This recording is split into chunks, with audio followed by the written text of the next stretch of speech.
Hello friends, ഞാൻ ഇന്നൊരു sandwich ഉണ്ടാക്കിയിട്ടോ. ഒരു ചിക്കൻ സാൻഡ്വിച്ചാണ്. നമ്മുടെ സാധാരണ ബേക്കറിയിൽ കിട്ടുന്ന ബ്രെഡ് ഉപയോഗിച്ചാണ് ഉണ്ടാക്കിയത് സാൻഡ്വിച്ച്. പിന്നെ കുറച്ച് ചിക്കനും. അപ്പോൾ ഇതെങ്ങനെയാണ് ഞാൻ ഉണ്ടാക്കിയതെന്ന് നമുക്ക് നോക്കാം. ഓക്കെ, അപ്പോൾ അതിനായിട്ട് ഞാൻ കുറച്ച് ചിക്കൻ എടുത്തിട്ടുണ്ട്. ബോൺലെസ് ചിക്കനാണ്. അപ്പോൾ അത് നന്നായിട്ട് മുറിച്ചെടുത്തിട്ട് ഒരു ബേ ലീഫ്, പിന്നെ കുറച്ച് ഉപ്പ്, കുരുമുളക്, ജിഞ്ചർ ഗാർലിക് പേസ്റ്റ് ഇതൊക്കെ ഇട്ടൊന്ന് 2 വിസിലെടുത്തു. എന്നിട്ട് അതൊന്ന് ചിക്കൻ ഷ്രെഡാക്കി വെച്ചു. അതിൻ്റെ വെള്ളം മാറ്റി വെച്ചു. ഇനി ഇതിലേക്ക് കുറച്ച് ഇഞ്ചിയും പച്ചമുളകും അതൊന്ന് വഴറ്റാം.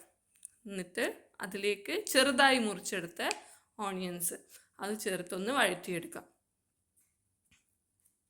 ഞാനിത് ചെറുതായിട്ടാണ് മുറിച്ചത്. പിന്നെ ചെറുതായി മുറിച്ച ക്യാരറ്റ്, പിന്നെ ക്യാപ്സിക്കം, പിന്നെ ക്യാബേജ് ഇതൊക്കെ ചേർത്തിട്ട് ഒന്ന് നന്നായിട്ട് വഴറ്റിയെടുക്കാം. എന്നിട്ട് ഇതിലേക്ക് കുറച്ച് ഉപ്പ്, ആവശ്യത്തിന് ഉപ്പ്, പിന്നെ കുറച്ച് പെപ്പർ പൗഡർ, പിന്നെ ഈ ഷ്രെഡ് ചെയ്ത് മാറ്റി വെച്ച ചിക്കൻ ഉണ്ടല്ലോ അതും കൂടി ചേർക്കാം. നന്നായിട്ടൊന്ന് മിക്സ് ചെയ്തെടുക്കാം. എന്നിട്ട് നമ്മൾ മാറ്റി വെച്ച ചിക്കൻ വേവിച്ച വെള്ളം ഉണ്ടല്ലോ അതും കൂടി ഇതിലേക്ക് ചേർത്തിട്ട് ഒന്ന് 2 മിനിറ്റ് അടച്ച് വെച്ചിട്ട് വേവിക്കാം. അപ്പോൾ ഇതൊന്ന് റെഡി ആയിട്ടുണ്ട്. ഇപ്പോൾ ഒന്ന് ഡ്രൈ ആയിട്ടുണ്ട്, റെഡി ആയിട്ടുണ്ട്. അപ്പോൾ കുറച്ച് നേരം തണുത്തതിന് ശേഷം ഞാനിതിലേക്ക് ടൊമാറ്റോ സോസ്, പിന്നെ കുറച്ച് മയോണീസ്, ഞാൻ യൂസ് ചെയ്ത എഗ്ലെസ് മയോണീസാണ്. പുറത്തുനിന്ന് വാങ്ങിയ മയോണീസാണ് ഞാൻ യൂസ് ചെയ്തത്. നല്ല ടേസ്റ്റാണ്, കുഴപ്പമൊന്നുമില്ല.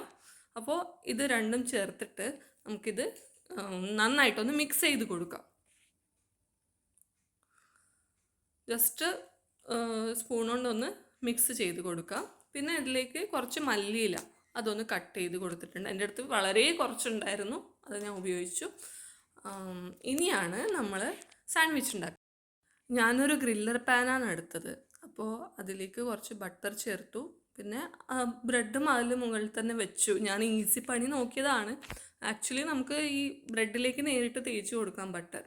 അപ്പോൾ ഞാൻ ഒരു സാൻഡ്വിച്ച് സ്പ്രെഡ്, തന്തൂരി സ്പ്രെഡാണ് ഞാൻ ചേർത്തത്.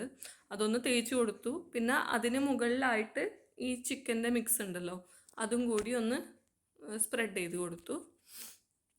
അതൊന്ന് എല്ലാ സൈഡും ഒരുപോലെ വരുന്ന പോലെ ഒന്ന് സ്പ്രെഡ് ചെയ്ത് കൊടുക്കുക. അപ്പോൾ ആ സമയം ആ ബ്രെഡിൻ്റെ ഒരു സൈഡ് എന്തായാലും കുക്കായിട്ടുണ്ടാവും. എന്നിട്ട് ആ ബ്രെഡ് ഇതിൻ്റെ മുകളിലേക്ക് വെക്കാം. നന്നായിട്ടൊന്ന് പ്രസ് ചെയ്ത് കൊടുക്കണം കേട്ടോ. അപ്പോൾ ഇടയ്ക്ക് നമ്മളിത് തിരിച്ചും മറിച്ചും വെക്കണം. ഒന്ന് തിരിച്ചും മറിച്ചും വെച്ചാൽ കരിഞ്ഞു പോവാതെ നിൽക്കും. ഞങ്ങളെ വീട്ടിലെല്ലാവർക്കും ഇഷ്ടമാണ് കേട്ടോ സാൻഡ്വിച്ച്, ബർഗറൊക്കെ. അപ്പോൾ ഞാൻ പറ്റുന്നതൊക്കെ ഞങ്ങൾ വീട്ടിലുണ്ടാക്കാറുണ്ട്. അപ്പോൾ ബർഗറായാലും പാറ്റീസൊക്കെ വീട്ടിലുണ്ടാക്കിയിട്ട് അങ്ങനെ ചെയ്യും. അപ്പോൾ ഈ സാൻഡ്വിച്ച് റെഡി ആയിട്ടുണ്ട്. നിങ്ങൾക്ക് ഏത് സ്പ്രെഡ് വേണമെങ്കിലും യൂസ് ചെയ്യാം കേട്ടോ. ഈ ബ്രെഡിലേക്ക് സ്പൈസി ആയിട്ടുള്ളത് വേണമെങ്കിൽ അതും യൂസ് ചെയ്യാം. അപ്പോൾ ഞാൻ എൻ്റെ അടുത്ത് ഏതാണോ അവൈലബിൾ ആയിട്ടുള്ളത് അതാണ് ഉപയോഗിച്ചത്. പിന്നെ ഗ്രില്ലർ പാനൊന്നും വേണ്ട, സാധാരണ ഒരു പാനായാലും മതി. എങ്ങനെയാണോ സൗകര്യം അതുപോലെ ഉണ്ടാക്കാം. അപ്പോൾ നിങ്ങൾക്ക് എല്ലാവർക്കും ഈ വീഡിയോ ഇഷ്ടമായെന്ന് വിശ്വസിക്കുന്നു. ഇഷ്ടമായെങ്കിൽ ഒരു ലൈക്കും കമൻറ്റും, പറ്റുമെങ്കിൽ ഒരു സബ്സ്ക്രൈബും ചെയ്യുക. പിന്നെ ഈ വീഡിയോ നിങ്ങളുടെ ഫ്രണ്ട്സിനും കൂടി ഷെയർ ചെയ്ത് കൊടുക്കുക. താങ്ക്